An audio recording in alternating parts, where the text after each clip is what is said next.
General William Barr used to describe his deranged claim that he had won the 2020 presidential election when Joe Biden beat him by more than 7 million votes, 306 to 232 in the Electoral College. That was the word that Attorney General Barr, even one of his greatest defenders, used to describe his delusional claims about how there was election fraud and election irregularities. No other president in American history has stood at the Department of Justice to proclaim an agenda of criminal prosecution and retaliation against his political foes. This thoroughly partisan and delusional diatribe was a staggering violation of the traditional boundary between independent criminal law enforcement and presidential political power. The speak we just witnessed is a desecration of the essential values of the storied department in every way. It's an insult to the thousands of professional lawyers who go to work at the Department of Justice every day to enforce the rule of law, not the personal vendettas and partisan games of a politician. President Grant and Congress created the Department of Justice in 1870, 5 years after the Civil War, in the throes of Reconstruction. It was an exercise of Congress's powers under Section 5 of the 14th Amendment, which had just been added to the Constitution 2 years before. The purpose of the department was to protect the newly freed African-American population in the South against escalating violence by the Ku Klux Klan and unrepentant secessionists. Congress wanted to protect the voting rights of the emancipated population against racial disenfranchisement schemes. Now, the Department of Justice, which first set out to defend the rule of law against white supremacy and vigilante violence, has become a department of injustice, cruelty, favoritism, and unfairness. One of Trump's first acts was to try to nullify the very first sentence of the 14th Amendment, which establishes that all persons born or naturalized in the United States and subject to the jurisdiction thereof is a citizen of the United States. And they tried to destroy that, leading to at least 4 federal courts invalidating this executive order: an Obama judge, a Biden judge, a Reagan judge, and even a Trump judge. And the Reagan judge said it was the easiest case he ever had to decide. You don't have to be a lawyer to know what's wrong with that executive order or any of the other ones. You just have to know how to read. And that judge was very clear about it. Now, until now, the basic concept of the rule of law in our history has been the idea that no one is above the law. There was, to be sure, law under King George, but it was a law that the monarch and the lords imposed on the rabble, the peasants and the poor, but it never applied to them. Never applied to themselves. In the 18th century, the American Revolution overthrew the kings, the lords, and the feudal barons to establish a nation where we would have a nation where all would be equal under the law. As Tom Paine put it, in the monarchies, the king is law, but in the democracies, the law is king. But amazingly, we now have a president in the 21st century who believes he's a king. And he believes that the king is the law once again. The first 7 weeks of this radical experiment in neo-monarchism has been a disaster for the rule of law and for the Constitution and for the First Amendment. There have been 120 federal cases filed against Donald Trump all over the country, and he has lost already in more than 40 courtrooms across the land where temporary restraining orders and preliminary injunctions have been issued against his lawless attack on the Constitution.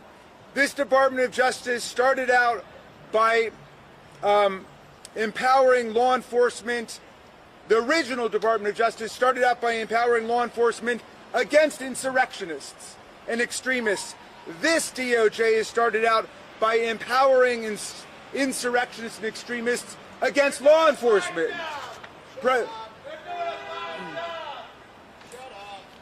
President pardon, I'm sure you think so, because President Trump pardoned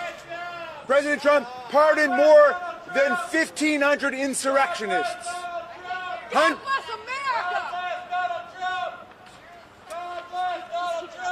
All right.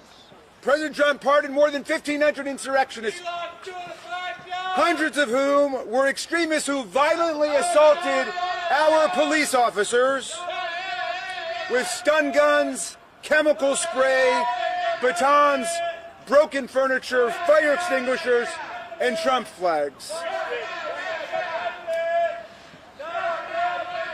This Department of Injustice has gone even further.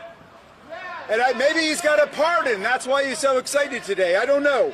But this Department of Injustice has worked aggressively to get courts to dismiss unrelated criminal charges against pardoned January 6 convicts.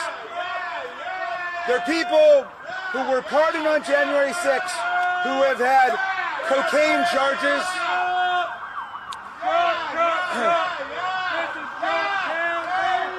well, they're January 6 felons who've had cocaine charges, drug charges, gun charges, sawed-off shotgun charges, hand grenade charges against them dismissed by this Department of Justice.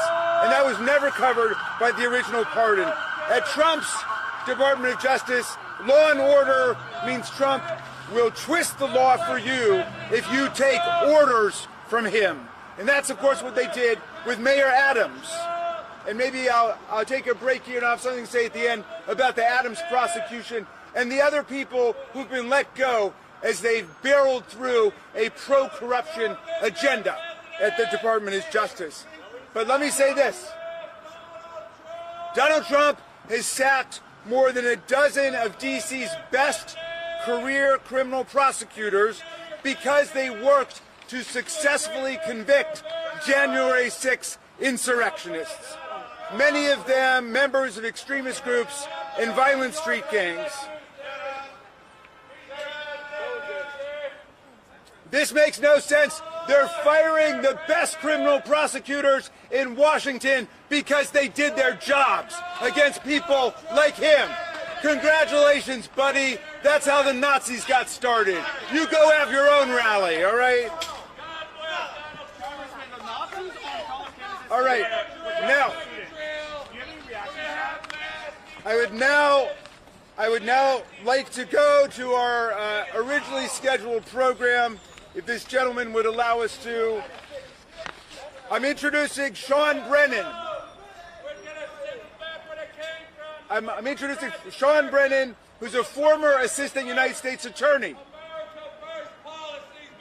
a prosecutor in the U.S. Attorney's Office in the Capitol Siege section, who was fired by that man's hero, Donald Trump, because he prosecuted January 6th insurrections. Please welcome Sean Brennan. We'll take questions after, and I'll call on people. You go interview that guy, all right? I want to hear from Sean Brennan. Yes.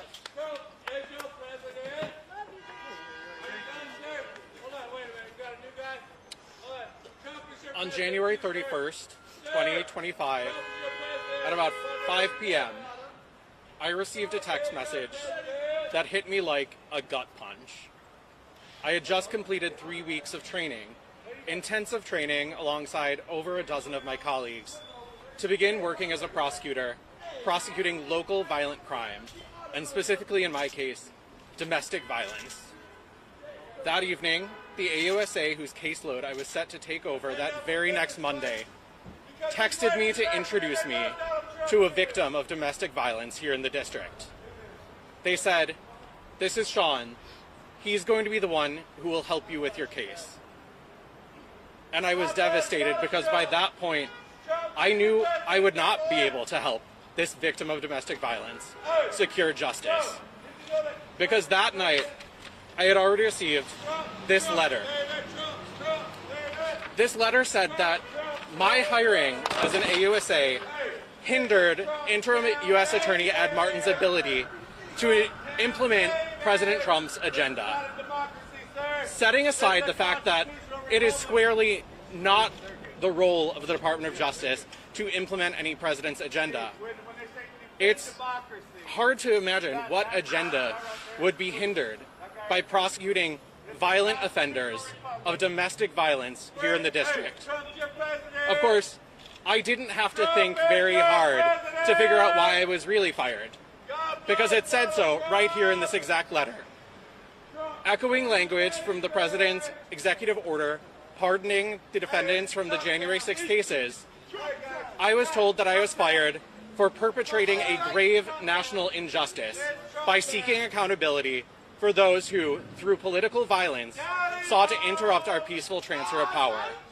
Now, it goes without saying that anyone who has watched any video from January 6th, anyone who has listened to any of the testimony of the heroic officers who fought to protect the Capitol that day, knows that no grave national injustice was perpetrated by trying to hold those people accountable. Still, with the almost immediate focus on retribution and firings, it became clear that President Trump's language from that executive order, seeking a process of national reconciliation, was nothing but empty rhetoric. However, I still had faith because, as a prosecutor, it is a guiding principle for me that no one is defined, even criminal defendants, by their worst day. I had hope that many of the defendants in my cases who I had seen articulate what appeared to be genuine expressions of remorse, I had hoped that they would take this new opportunity to start afresh. However, that's unfortunately not what we've seen. In the weeks since the pardons were enacted, I have heard of defendants in my cases who seemed genuinely willing to take accountability for their actions at sentencing, suddenly turn around and send harassing emails to FBI agents who investigated their cases, to seek out prosecutors on social media to taunt them. They have been emboldened. They have been told by their commander-in-chief that not only what they did was right, but they are the victims. Let that sink in. They are being told that they are the victims, not the officers who told me on many occasions they did not know if they would be able to return home to their families that night on January 6th. Now, I became a lawyer because I believe in the rule of law. But when we have people at the highest levels of government, both in the presidency and in the Department of Justice, telling violent rioters that political violence is okay as long as it's in support of the right person, that is incompatible with the rule of law and incompatible with the very virtues that the Justice Department is supposed to espouse. As Attorney General Bondi has said, the Department of Justice is the one department named after a virtue, the virtue of justice. As a prosecutor, my goal was never to win a case. My goal was to act in pursuit of justice and to stand in court representing the United States, not any individual president. It's a dark day for our country when it appears we have leaders in the Department of Justice who refer to themselves as the president's personal lawyers instead of what they really are, lawyers who swear an oath to the Constitution to defend all Americans. Thank you. Thank you very much. Thank you, Sean Brennan. I'd like to now introduce Brandon Yero, the former Assistant Chief Immigration Judge for the Executive Office for Immigration Review, United States Air Force veteran from Texas. Please welcome Mr. Yero. Thank you all very much. Mr. Raskin, thank you for having us here and giving us this platform to share our stories, our experiences that we've had over the last few weeks. I stand here just as a citizen and a staunch supporter of the Republic that this gentleman has been shouting about for the last few minutes. I have served as a public servant for over 20 years in various roles in various agencies, and I think it is very convenient and poetic that I'm giving this statement here about 3 blocks from where my dedication to public service started. I was on a fall semester of my 3rd year in law school, and I was working at the Department of Justice in the Environmental Crime Section, and that fall happened to be the fall of 2001.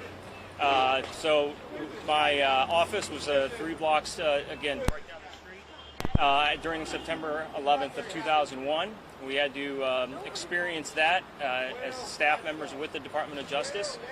We, after the attacks on the towers in the Pentagon, we were evacuated from our office. The metro wasn't working, cabs weren't available, and me and my supervisor had to walk from our office to the 14th Street Bridge to try to get back to Alexandria, where we both lived. They wouldn't let us cross the bridge. There's police officers there that wouldn't let us walk on foot across the bridge, and so people were literally driving up and picking up people to various towns in Alexandria and Annandale and things like that. And that experience then shaped, again, the next 20 years of my life, which has been dedicated to public service. After my second year in law school, I was accepted into the Air Force Judge Advocate Corps, and knew that after that, our nation would be preparing for war.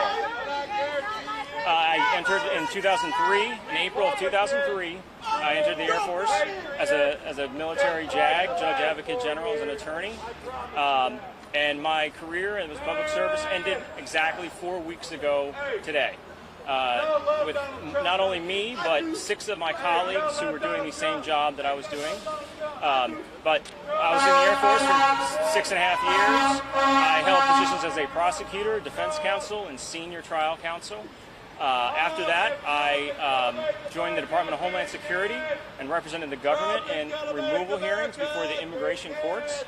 While I was with the Department of Homeland Security for those 6 years, I served 2 terms as a special assistant United States attorney in Las Vegas and in Dallas, Texas. While in Dallas, Texas, I worked on a very involved H-1B visa fraud.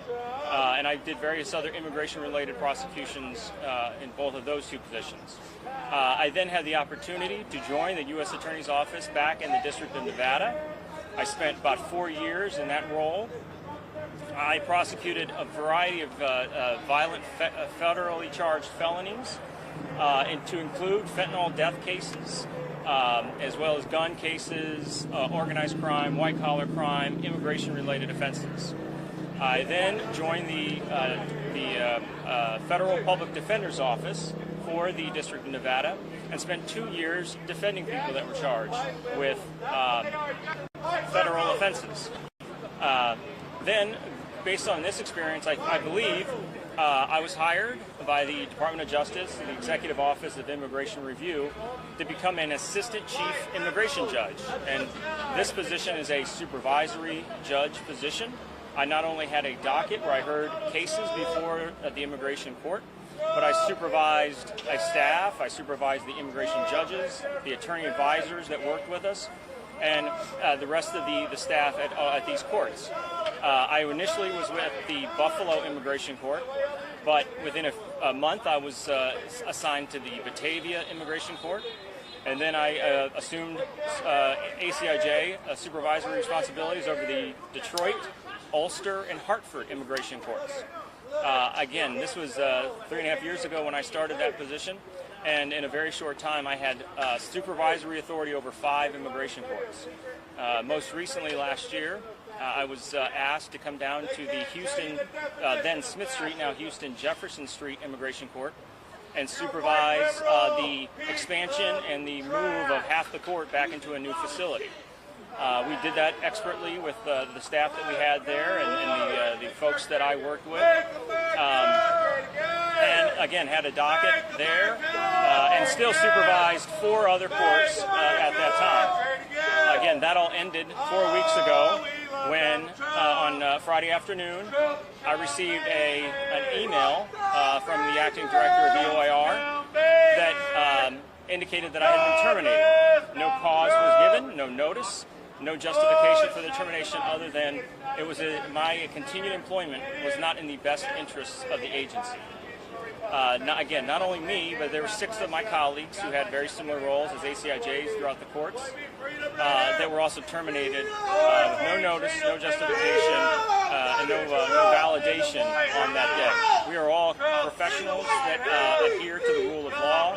We followed the policies that were put in place by our superior officers and superior supervisors, and our positions were that we are there to support all of the staff and to ensure that the immigration cases that came before our courts were heard expeditiously, fairly, and due process was protected for those people that came before the courts. Can you guys hear this white liberal the only reason that that I'm here is to just demonstrate that when people are removed unfairly, unlawfully, there is an impact. It's an impact on me, it's an impact on my wife, it's an impact on my family, and it's an impact on the community at large. And this is even more shocking to me, again, as a 20-year public servant, that I was a disabled veteran. And the protections for disabled veterans were also not followed in my case. I never imagined in a minute that I'd be up here talking about my termination removal unexpectedly from federal service after dedicating 20 years and more, myself as a disabled veteran to then be terminated. So I just wanted to say on behalf of me and my 6 colleagues that we're supporting each other, and the treatment that we received it was it was unjustified and was unwarranted. And again, they do the same things that I was doing. They dedicated themselves to their jobs every day. None of us had any disciplinary issues or performance issues whatsoever. So again, I thank Mr. Raskin for allowing us allowing me to share my story about my colleagues' wrongful termination. So thank you. Thank you very much. That was excellent. Thank you for that excellent speech. That's the worst tirade I've heard since Donald Trump's speech. Okay.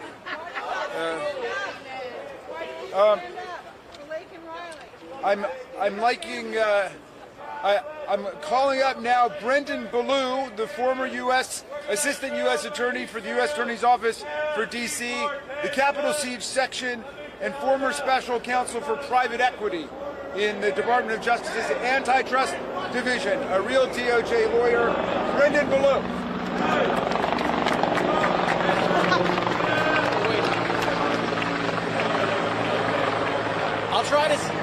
I speak kind of quietly, but I'll try to speak up for all of you. My name is Brennan Belo.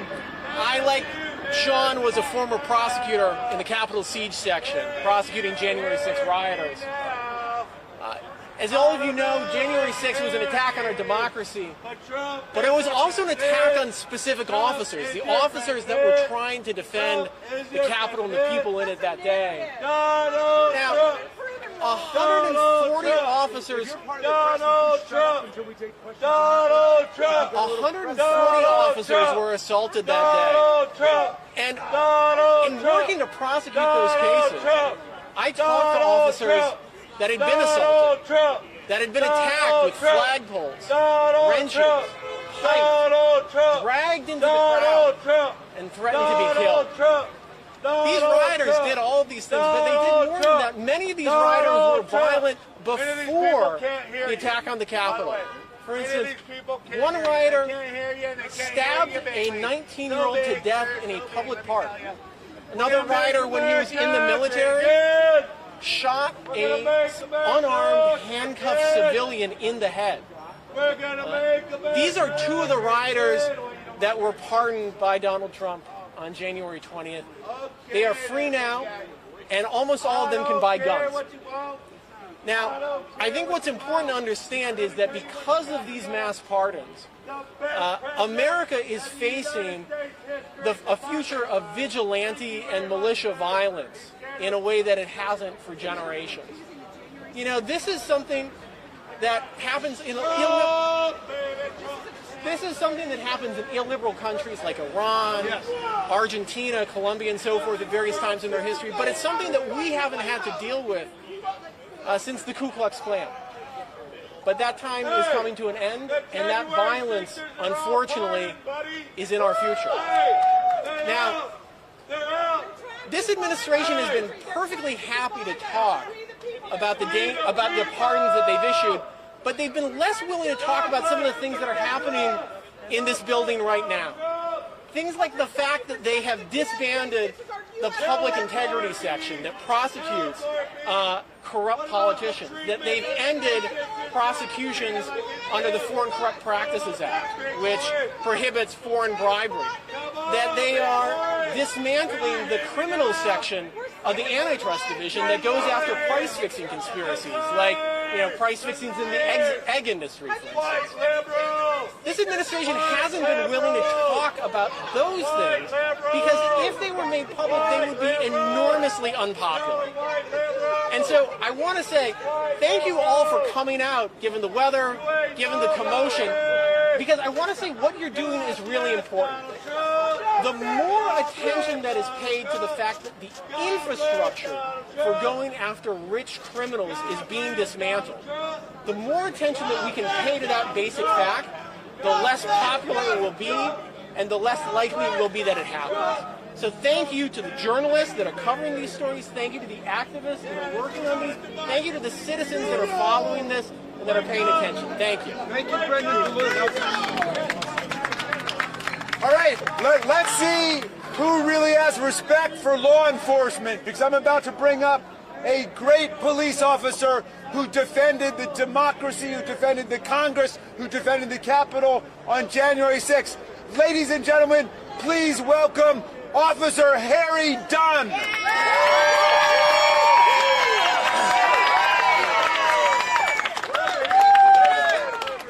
Wow, that's crazy, right? However, this is exactly the type of person that was at the Capitol on January 6th. That individual doing all the screaming. Donald Trump would call him a useful idiot. That guy's a useful idiot. And that's why Donald Trump pardoned all the people on January 6th. That's why he pardoned them, to have them on standby. That guy, yeah, he's a useful idiot. He's saying God bless Donald Trump. When is the last time he's been to church? Is this how God acts? Is this how God acts? Is God okay with what happened on January 6th?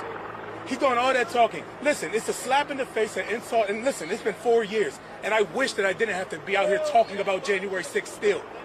Why? Because Donald Trump has not let it go. Not only did he not let it go, he put on retainer a mob to do it again. What happened on January 6th, he pardoned everybody and let them know that it's okay.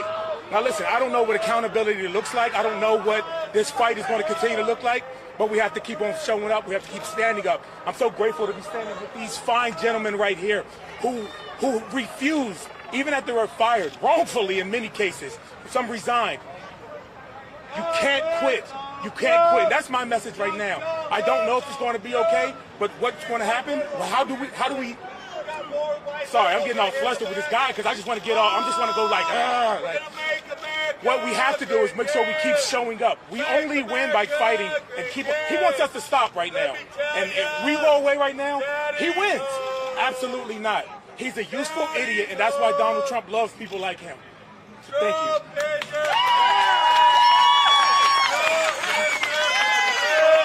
Thank you, Officer John. I just want to underscore one thing that he said.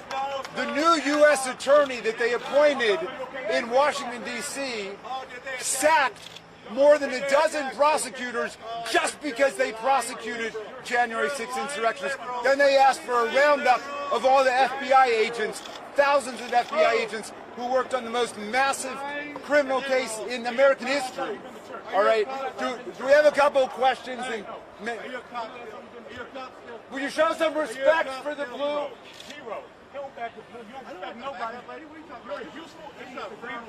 Are there any questions? Or maybe we should just do it randomly and people can... Hey, you can approach people individually because it's impossible to hear up here. Thank you all for coming, and I want to thank all of our great speakers. Please give them a round of applause for all of their great work.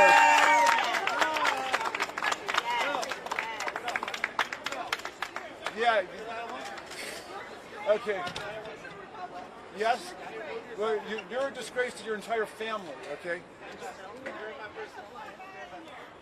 God bless Donald Trump! God bless Donald Trump! One by one questions, if anybody wants to. God bless Donald Trump! God bless Donald Trump! Trump is your president! Trump is your president! Trump is your president! Trump is your president! Trump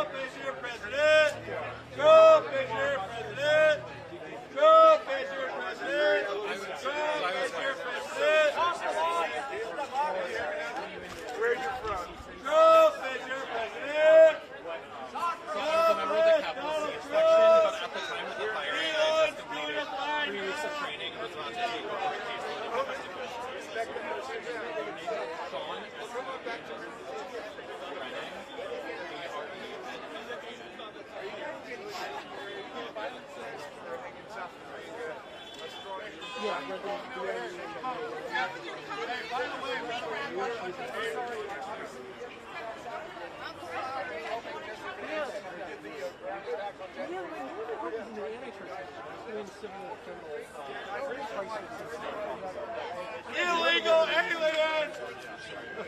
We're gonna have mass deportation! Mass deportation!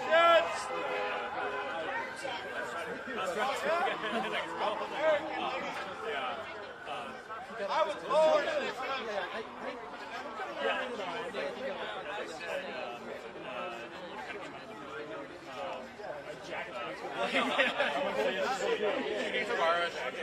I'm from Chicago.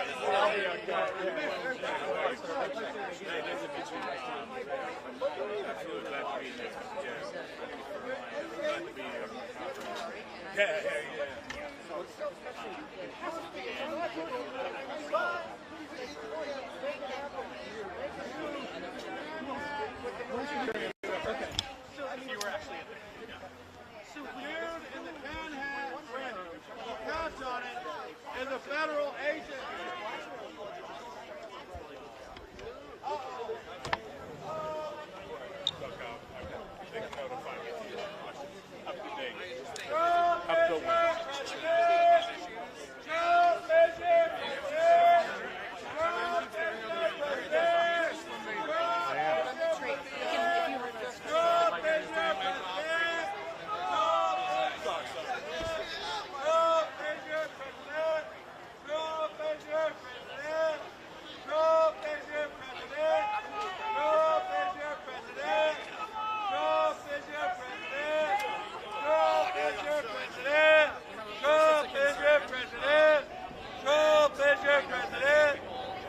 God bless Donald Trump! God bless Donald Trump! White liberal! This guy's a white liberal! White liberal!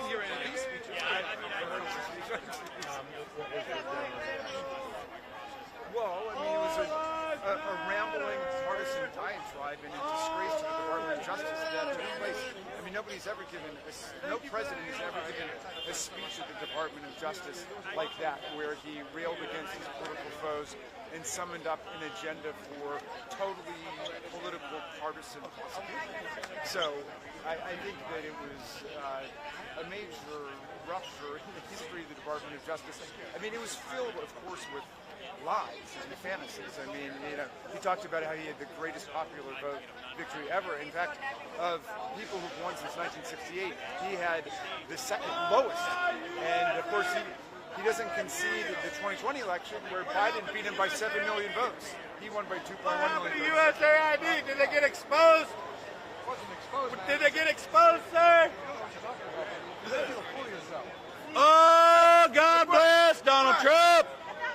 God bless Donald Trump! God bless Donald Trump! God bless Donald Trump! God bless Donald Trump! God bless Donald Trump! God bless Donald Trump! God bless Donald Trump! God bless Donald Trump! Hey, look at this guy for dandruff. You got dandruff all over his desperation. You need to get some culture in the history of the Department of Justice. But, what he's concealing is the fact that they've done everything in their power to dismantle criminal law enforcement. God bless Donald Trump! A dozen Trump town, baby! You're a white liberal! You're a white liberal! So, White liberals! White liberal Democrat! They asked for a roundup of FBI White agents liberal who were Democrat! Those people were doing White their job. liberal Democrat! He called the insurrectionists today political prisoners. Like, Alexander Solzhenitsyn or Nelson Mandela. Come this way. Come this way, little fellas. Come on. Come on. Come on. Let's go this way. Smashing up the Capitol and attacking our police officers. Let's So while he laid out all these Trump! grievances that he had, one after another, after another, after another, yeah, there were also a couple moments where he said things like, I'm not going to do it, you're going to do it. And at the very end of the speech, he said something about, I probably won't ever come back here. what did you take from that? Do you think he sort of feels he's got the spinning top in motion over here, and that his henchmen will carry out what he has directed? I mean, he praised his political appointments to the Department of Justice, not for his fine job. A fine job. Let me tell you. Okay, let me tell you. We're going to make America great again. Okay, we're going to make it great. Give me this guy's name, guys. I've got his agenda of. I have facial recognition. Don't worry. Congressman, give me his name. Give me his name. Sorry, what outlet? Let's go, Donald Trump. What outlet? Trump. Just like Trump. We're gonna make America great again. We're gonna make America great again. Oh my gosh! Stop the fascist! Stop the fascist! How are you?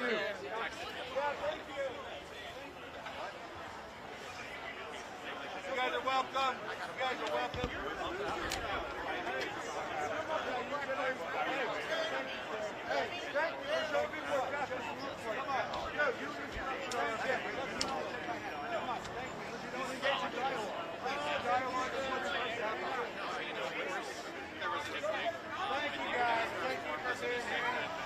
I'll give you an interview anytime you'd like. Okay, thank you. Thank you very much for being here, ladies and gentlemen. Let me tell you, what we have here is we got a bunch of white liberals, and that's what it is.